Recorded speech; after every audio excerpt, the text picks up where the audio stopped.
लेकिन मुझे लगता है कि कांग्रेस पार्टी ने उनको भुला दिया। कांग्रेस पार्टी ने, भाजपा ने तो किया ही, कांग्रेस पार्टी के लोगों ने उनका नाश कर दिया। लोग अपने साथ उनको अटैच करने को तैयार नहीं हुए। जो आदमी सोते जगते उठते बैठते कांग्रेस के लिए जिया, हाँ, उस आदमी को उसी पार्टी ने, उसी राजनीति ने उसको मार डाला। ऐसी बेमौत, ऐसी कष्टदायक मौत ईश्वर दुश्मन को भी न दे। ये पब्लिक लीडर तो थे ही बड़े भारी। और इसने एक राजनीति के उस क्रूरतम चेहरे को भी सामने दिखाया है जो लोगों का इस्तेमाल करती है और फिर जैसे ही मतलब निकल गया वो भूल जाते हैं, मक्खी की तरह उठा के फेंक देते हैं।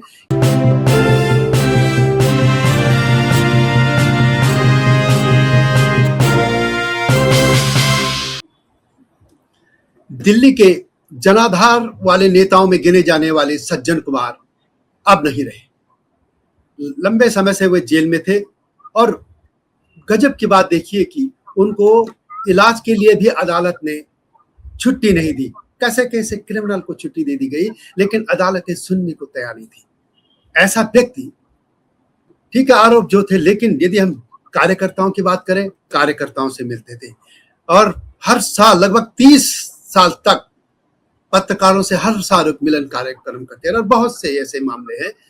तो आज उन्हीं को याद करेंगे और मेरे साथ हैं वरिष्ठ पत्रकार मनोज मिश्रा जी, जिन्होंने एक किताब भी लिखी है इन पॉलिटिकल जो नेता है या दिल्ली को मिलाकर, और भी उस पर एक किताब भी है उनकी। और वो उन्होंने लगातार जब रिपोर्टिंग भी की या वो दिल्ली में हेड भी रहे, चीफ रिपोर्टर भी रहे, लगातार वो सज्जन कुमार जी को जानते रहे। मैं भी दिल्ली में रिपोर्टिंग करता रहा, कांग्रेस भी देखी, हम भी जानते थे। लेकिन मनोज जी से हम बात करेंगे। आप जानते हैं कि मनोज जी जनसत्ता के मेट्रो एडिटर रहे और अब हैं कार्यकारी संपादक हिंदुस्तान समाचार न्यूज एजेंसी के। मनोज जी, स्वागत है आपका मेरे चैनल में। मनोज जी, सबसे पहले तो सज्जन कुमार जी को हम श्रद्धांजलि देंगे। आप सज्जन कुमार जी के बारे में थोड़ा बताइए हमारे दर्शकों को। आपने तो लंबे समय तक उनके साथ रिपोर्टिंग की है, मैंने भी किया, मैं भी बताऊंगा, लेकिन पहले मैं आपसे सुनना चाहते हूँ क्योंकि आपने किताब भी लिखी है। मेरे हाथ में वही किताब है, दिल्ली दरबार, जिसमें मैंने उन नेताओं के बारे में अपनी राय लिखी है जिनसे मेरा सरोकार था। आप जानते हैं मैं 2 चरणों में दिल्ली रहा। 1986 में मैं पत्रकार बना और करीब 3 साल मैंने दिल्ली विश्वविद्यालय और छात्र राजनीति की खबरें की और 89 में स्टाफर बन के मेरठ गया, वेस्टर्न यूपी और उत्तराखंड की खबरें की। 96 में वापस लौटा और 2020 में रिटायर्ड हुआ। दूसरा कार्यकाल बहुत लंबा था। शुरुआत में जब छात्र संघ चुनाव कवर करता था तो छात्र संघ में भी मेन लड़ाई दिल्ली में भाजपा और कांग्रेस के छात्र संगठनों में होती थी। हाँ। तो उसमें भी जो नाम सज्जन कुमार जी का और HKL भगत और इस तरह के नेता जो दिल्ली के असरदार नेता थे, उनका नाम आता था। मेरा बहुत परिचय तब था नहीं। जब लौट के मैं 1996 में आया तो जिस भोज का आप जिक्र कर रहे हैं, वो भोज का निमंत्रण मुझे दफ्तर में एक सज्जन जो बाद में परिचित हुए, उनके सहयोगी कैलाश, वो देने आते थे और वो सबसे हाथ जोड़ के कहते थे कि फलानी जगह गाड़ी खड़ी रहेगी, आप आवे और शामिल हो। वो हमारे दिमाग में थोड़ी ये थी कि हमें भ्रष्ट करने के लिए या जो भी, ये इस तरह का हमारा कोई सरोकार नहीं, मैं तो कांग्रेस बीट करता नहीं या ये करके। तो अनमने ढंग से हमारे जो सीनियर 1-2 साथी थे, उनके कहने पर मैं चला गया। उनसे परिचय हुआ। जैसे मैं पहली बार नमस्ते किया, वो उस भोज की खासियत ये थी कि वो भोज कोई हाई फाई भोज नहीं होता था, विशुद्ध रूप से देसी और शाकाहारी भोज। और उस भोज में कोई और नेता नहीं होता। दिल्ली देहात का भोजन था। हाँ, वो नहीं, कोई और नेता नहीं होता था, वो खुद होते थे। बाद में उनके छोटे भाई जो उनके ही मेहरबानी से सांसद बने, वो रहते थे और वहां कोई राजनीतिक बात नहीं होती थी। वहां केवल भोजन और उससे संबंधित बातें होती थी। बस हमें अच्छा लगा, फिर उनसे मिलने का सिलसिला चल निकला। क्योंकि उन पर 1984 के दंगे का बड़ा गंभीर आरोप था। ज्यादातर लोग अब 1984 के दंगे के आरोप वाले इस दुनिया से जा चुके हैं। कुछ को आतंकवादियों ने मारा, कुछ स्वाभाविक मौत मरे, कुछ यात्रा से मरे। उसमें जो नाम सबसे चर्चित थे वो भगत जी, टाइटलर और HKL भगत थे, टाइटलर थे, ये और बाकी ललित माकन की हत्या हो गई, अर्जुन दास की हत्या हो गई, और भी कई नाम हैं जिनके बारे में बहुत जिक्र। हमें नहीं पता कि उन्होंने किसकी हत्या की, क्या की। वो अपनी ओर से सार्वजनिक रूप से प्रेस कॉन्फ्रेंस में जब तारीख आती थी, सुनवाई होती थी, तब भी नहीं बोलते थे। और प्रेस कॉन्फ्रेंस में वो एक दो बार ये जताने की कोशिश किए कि मेरा उस दंगे से कोई सरोकार नहीं था। जब इंदिरा जी की हत्या हुई और उसके बाद दिल्ली में दंगे हुए सन 84 में, तो मैं तो रक्तदान शिविर कर रहा था, और इस बहस में मैं नहीं पढ़ूंगा कि उनके हाथ थे या किसके हाथ थे। आरोप ये लगे कि कांग्रेस के लोगों ने दंगे कराए और उसमें 4000 सिखों की हत्या हुई और करोड़ों की संपत्ति बर्बाद हुई, और उसके लिए दोषी लोगों को सजा देनी चाहिए। इनको लोअर कोर्ट ने छोड़ दिया था, और हाई कोर्ट ने इनको सरेंडर करने के लिए कहा था।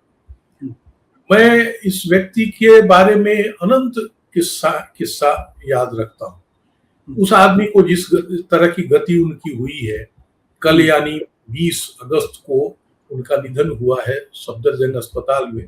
कहा यह जा रहा है कि वो जेल में ही गिर गए थे और वहीं बेहोश हो गए थे, वहीं निधन हो गया था। कुछ लोग ये कह रहे हैं कि नहीं, यहाँ आके वो उनका निधन हुआ। खैर, ये बहस नहीं है। बहस ये है कि मुझे सज्जन कुमार बार बार ये कहते थे कि भाई साहब, मैं खुलेआम नहीं कह सकता, लेकिन मैं एक मोहरा हूं। बीजेपी तो मेरे जान के पीछे पड़ी ही है, हमारी पार्टी के लोग भी हमारे पीछे पड़े हैं, और उसको लेकिन कांग्रेस वाली बात वो कभी प्रेस में कहते नहीं थे, क्योंकि थे उसी पार्टी में। और जैसा आपने शुरुआती परिचय में कहा कि वो भारी जनाधार के नेता थे, और ये हालत थी कि आखिरी चुनाव जो 2009 का हुआ, जिसमें उनका टिकट कटा और जगदीश टाइटलर का टिकट कटा, उस टिकट बंटवारे के समय एक पत्रकार जो बाद में आम आदमी पार्टी के विधायक हुए, उन्होंने जूता फेंका गृह मंत्री पर। पत्रकार थे वो, जर्नल सिंह, उन्होंने चिदम्बरम क्या थे, लेकिन वो आम आदमी पार्टी के नेता थे, आम आदमी एमएलए बने, और वो जूता फेंका तो दोनों का टिकट कटा। जगदीश टाइटलर ने एक आध जगह उस पर रिएक्ट भी किया, सज्जन कुमार ने कोई चर्चा भी नहीं की, चुपचाप अपने छोटे भाई रमेश को टिकट दिलवाया और चुनाव जीते। मैं दूसरा किस्सा कि ये खुद जानते थे, और इन्होंने मुझे निजी बातचीत में, मतलब मैं उन सौभाग्यशाली या जो भी कहूं, उन पत्रकारों में था जो सज्जन कुमार से लगातार मिलते थे, बहुत मिलते थे, फोन पे या मिलके घंटों बातें होती थी। मुझे उन्होंने एक किस्सा 1990 का सुनाया था। 84 में, ये आपको जानकारी होगी कि सज्जन कुमार जी का मूल गांव कहीं हरियाणा में था, लेकिन वो बहुत अति निर्धन परिवार के थे। प्रसाद नगर एक आउटर दिल्ली में जो उनकी कॉन्स्टिट्यूएंसी में ही आता है, उसकी झुग्गियों में वो रहते थे, ऐसा कहा जाता था। अमादीपुर में उनकी चाय की दुकान थी, अमादीपुर में चाय की दुकान थी, बाद में एक मिठाई की दुकान बन गई।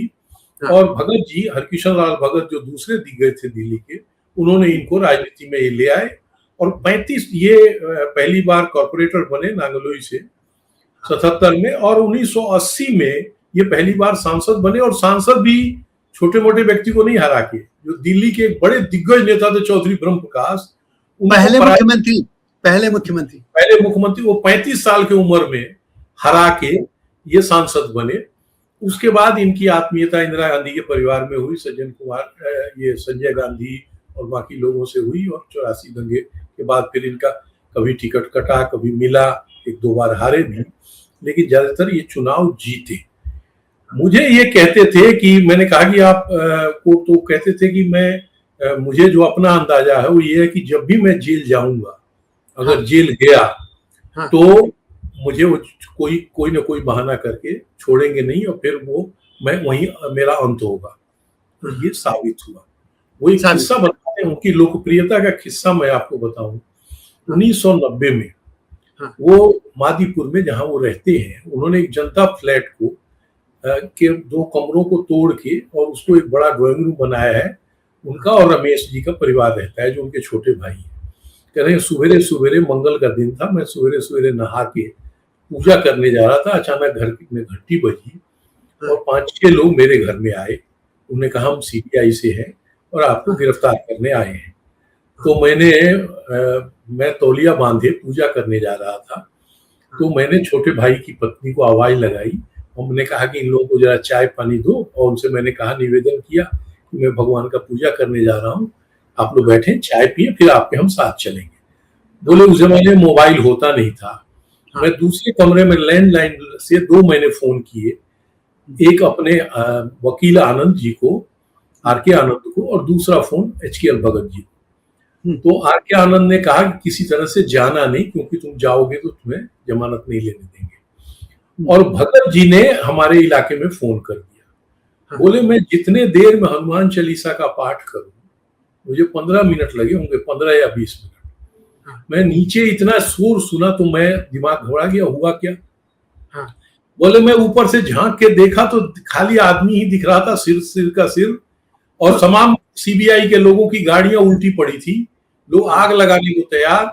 और बोले कि आप जानते हैं, मुझे वो शब्द उनके याद है, वो आप जानते हैं कि मैं जाति से जाट हूँ। हमारे उस योगियों में हमारे ओरिजिनल गांव की एक दलित महिला हरिजन, जिनको मैं मौसी कहता था, वो नीचे से जोर से आवाज लगा रही थी कि बेटा चिंता नहीं करना, हम आ गए हैं, हम किसी को जाने नहीं देंगे। तो हालत ये हो गई कि मुझे उन लोगों को हाथ जोड़ के जब पीछे के गेट से बिना गाड़ी के अपनी टैक्सी करा के उन लोगों को वहां से भेजना पड़ा, नहीं तो जान रोकी। मैंने बोले कि नीचे केवल आदमी ही आदमी दिख रहा था। बाद में मुझे लगा कि मैं कितना ऋणी हूं लोगों का, इसलिए मैंने जीवन का एक मिशन बना लिया कि मेरे पास जो भी आएगा और उसका जो भी काम मेरे से बन पाएगा, चाहे वो आधी रात हो या दिन हो, मैं करूंगा। और ये उन्होंने आजीवन निभाया। बिल्कुल बिल्कुल, कार्यकर्ता उनके लिए थे जी। पत्रकारों से 8-10 चेले तो विधायक ही बने थे 98 में, ज्यादा ही जो होंगे, अधिकतर उन्हीं के जो शिष्य या उनके सिखाए लोग विधायक बने थे, मंत्री बने, बहुत से लोग ये थे। पत्रकारों से उनके आत्मीय संबंध के दसियों किस्से हैं। आपको वो 2018 12 दिसंबर को मेरे बेटे की शादी हुई, बड़े बेटे की। मैं उनको कार्ड देने गया, मुझे उन्होंने कुछ नहीं बताया कि मैंने सरेंडर के लिए दे रखा है, कि हाई कोर्ट ने कहा है कि 31 दिसंबर तक आपको सरेंडर करना है। तो मैंने कहा 31 दिसंबर का कौन इंतजार करे, पहले ही सरेंडर करूंगा। वो मेरा भतीजा नवभारत टाइम्स में लीगल एडिटर है, उसने मुझे बताया बाद में कि वो तो बोले कि उसने तो मौसा जी लिख दे रखा था, और मेरे यहाँ जिस दिन आए उसके दूसरे दिन उन्होंने अदालत में सरेंडर किया, और उसके बाद वो नहीं निकल पाए, वहां उनकी मौत हो गई। दूसरे दसियों किस्से पत्रकारों के।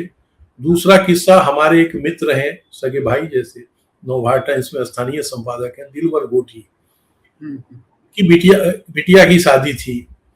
वो स्वाभाविक ढंग से कार्ड देने गए उनके यहाँ, मैंने डेट बताने गए कि फलना तारीख को बेटी की शादी है और आप डेट रिजर्व कर लीजिए, मैं जगह तलाश रहा हूं कि कहाँ करूंगा।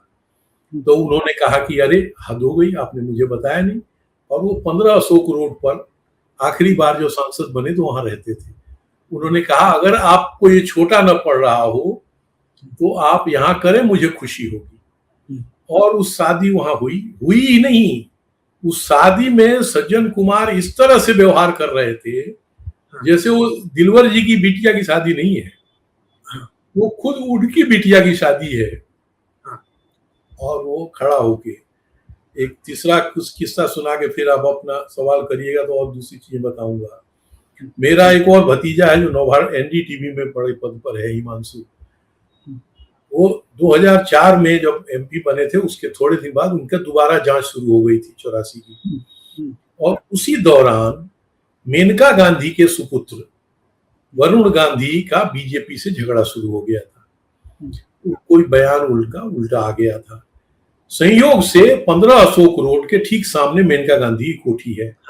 सारे चैनल के लोग बजट सेशन में, मई की गर्मियों में दूसरा फेज में, वहां खड़े इंतजार कर रहे थे घंटों। न तो अंदर से कोई निकल रहा था, न इन लोगों को अंदर जाने दे रहा। इतने में सज्जन कुमार पार्लियामेंट में, वो रहते नहीं थे उस कोठी में, उन्होंने मिलने जुलने के लिए बनाया था, रहते तो वो अपने घर में थे पश्चिम बिहार वाले में। वो आए तो सारे चैनल वाले दौड़ के गए और उनसे पूछने लगे वो 84 पर जो आरोप है उसमें आपका क्या कहना है। तो उन्होंने कहा कि आप धूप में, मैं देख रहा हूँ आप सबके चेहरे लाल हुए पड़े हैं, धूप में आप लोग खड़े थे, आप घर में आओ, ठंडा पानी पियो, और अपने नौकर को बुला के कहा कि घर में जो उपलब्ध हो वो इन लोगों को खिलाओ पिलाओ, और कम पड़ जाए तो बाजार से ले आके और इन लोगों को खिलाओ। वो खबरें तो होती रहेंगी, फिर जब आप कहेंगे बैठेंगे। थोड़ी देर उन लोगों के साथ बैठे, गप्पें की और चले गए। इस तरह के तमाम किस्से सज्जन कुमार के। तो मनोज जी, एक सबसे पहले इनकी याद, अब चूंकि आप इस पत्रकारों से बात कर रहे हैं वगैरह कि को लेकर, तो एक बात आप भी इस बारे में बता दीजिए। वो लगातार लगभग 30 साल तक, जब तक वो जेल नहीं गए उससे पहले तक, हर साल पत्रकारों के लिए एक मिलन कार्यक्रम करते थे। ये जो संक्रांति के आसपास, ये कह सकते हैं ठंडियों के दिनों में, दिसंबर जनवरी में, और उसमें पत्रकार इसलिए जाते थे कि मिलते थे। तो ऐसी परंपराएं दिल्ली में और कोई जर्नलिस्ट, वो नेता नहीं कर पाया, चाहे वो ये सत्ता में थे नहीं थे। एक बार मुझे याद है कि इधर पीएम शहीद थे, उनकी कोठी में इन्होंने किया था, क्योंकि ये सब सांसद नहीं थे, हार गए थे संभवतः तब। तो ऐसे नेता थे। इस बारे में थोड़ा बताइए कि क्या था वो मीडिया से मिलने का। नहीं, ये अद्भुत था आयोजन। मुझे बताते हैं लोग कि उनके ही एक दो आत्मीय जनों ने, उसमें कैलाश भी थे जो उनके पीआर का काम देखते थे, या इसी लोगों ने सुझाव दिया, और वो मिलना भी गजब। मतलब ऐसा मिलना मैंने किसी नेता, तो तमाम तरह की दावतें देते हैं, उसमें गिफ्ट बांटते हैं, मिलना जुलना होता है। बहुत सारे नेता तो ऐसे हैं, मैं उसमें नहीं गया था, शराब पिलाते हैं, फलना खिलाते हैं। सज्जन कुमार का सीधे ये कि एक एक पत्रकार को वो निमंत्रण भेजते थे। हाँ, और वहां गया हुआ पत्रकार जो उनके कार्यक्रम में जाता था, पहले तो जो रूटीन था उनका कि वो कुछ जो सीनियर पत्रकार है उनसे पूछते थे कि अमुक तारीख शूट करेगा। तो आप हमने हाँ कही, तब वो उस तारीख को, जब उनकी कोठी रही, जब वो सांसद रहे तो ठीक, अन्यथा जो मैंने जैसे बाद में उनके भाई की कोठी हुई तो वो भी, और नहीं तो जैसा आपने कहा पीएम शहीद की कोठी या इस तरह की किसी कोठी में लेके, और उन्होंने दावत किया। पहले सबको सूचना गई, गेट पर खड़े होके एक एक पत्रकार को रिसीव किया। हाँ, और सबसे ऐसे व्यवहार किया जैसे वो सबसे बरसों जानते हैं। पूरे समय 2.5-3 घंटे वो आयोजन कम से कम चलता था, सबके टेबलों पर घूम घूम के, और सबसे वो खाने का आग्रह करते थे। और कोई बातचीत वहां नहीं होती थी, न प्रेस रिलीज दी जाती थी, कोई और पार्टी के नेता वहां आते थे। एक एक आदमी से मिलके खाने की मूली गाजर, इसकी देसी चाय और ये सब की बात होती थी। और जब चलने आप लगे तो एक एक पत्रकार को वो विदा करते थे। हाँ, और ये सिलसिला, वो कहते थे कि मेरी लिस्ट में से नाम कटता नहीं है, कटता उसी पत्रकार का है जो यहाँ नहीं है, दुनिया में नहीं है। हाँ, नाम जुड़ता है। अगर आपका नाम नहीं है उसमें और किसी मेरे या किसी के माध्यम से आप वहां चले गए, तो वो स्थायी रूप से उनकी लिस्ट में वो नाम आ गया, अगली बार वो आपको निमंत्रण भेजेंगे। कई बार तो ऐसा भी होता था, जैसे हम लोग जा रहे हैं, कोई पत्रकार, जैसे दिल्ली में तो बहुत है ना, जैसे रीजनल जो अखबार है उनके ब्यूरो के, तो कहते थे कहाँ जाना, यार वहां जाना है हमको, तो चलो हम भी चले क्या, कि चलो, चले गए, और वो फिर हमेशा के लिए हो गए, जैसे आप कह रहे हैं। बिल्कुल ऐसा था। तो ऐसा हाँ, अच्छा, एक और बड़ी बात कि उनके खिलाफ लगातार खबरें छपती रही हैं, मैंने जिन अखबारों में, चाहे जनसत्ता में तो खूब लिखी, लेकिन वो उन पत्रकारों से कभी उन्हें शिकायत नहीं की। सीरीज चलती थी इनकी, कांग्रेस ने क्या किया, कैसे क्या, इनका नाम, जो आरोप, जो पुलिस के आरोप थे उनकी मैं बात कर रहा हूँ, उनको छापते थे, कभी शिकायत मुझे नहीं लगता इन्होंने की। आजकल तो छोटी बात में लोग नाराज हो जा रहे हैं। अरे आप वो कह रहे हैं, मैं तो एक्सट्रीम की बात कह रहा हूँ। मैं आपको बता रहा हूँ, दिल्ली सिख राजनीति में अकाली दल का वर्चस्व रहा है शुरू से, दिल्ली में भी और पंजाब में भी। अब जाके स्थितियां बदली है। शिरोमणि गुरुद्वारा प्रबंधक कमेटी जो है, वो शिरोमणि अकाली दल जैसा और उसको काफी सपोर्ट मिलता था। पहली बार दिल्ली में एक नया ग्रुप सिखों का डेवलप हुआ और इनके ही पुराने शिष्य हरविंदर सिंह लवली, जो इनके पुराने शिष्य थे, इनके माध्यम से सांसद विधायक बने, शिक्षा मंत्री बने, अब बीजेपी में आ गए, फिर वापस। हाँ, अच्छा, आप जानते हैं कि शीला दीक्षित से इनका अनुकूल संबंध 36 के रिश्ते थे। उसके किस्से भी मैं आपको अगली बार अगला बताता हूँ, पहले ये सुना के। तो हुआ क्या कि उन्होंने जैसे वो गुरुद्वारा प्रबंधक कमेटी का चुनाव हुआ तो ये एक नया धड़ा चुनाव जीत गया सरना जी का। उनको शीला दीक्षित ने अपने घर, तब वो रहती थी 17 ये भी मथुरा रोड पे, वहां इन्होंने रात को दावत दी और दावत में बड़ी संख्या में सिख आए।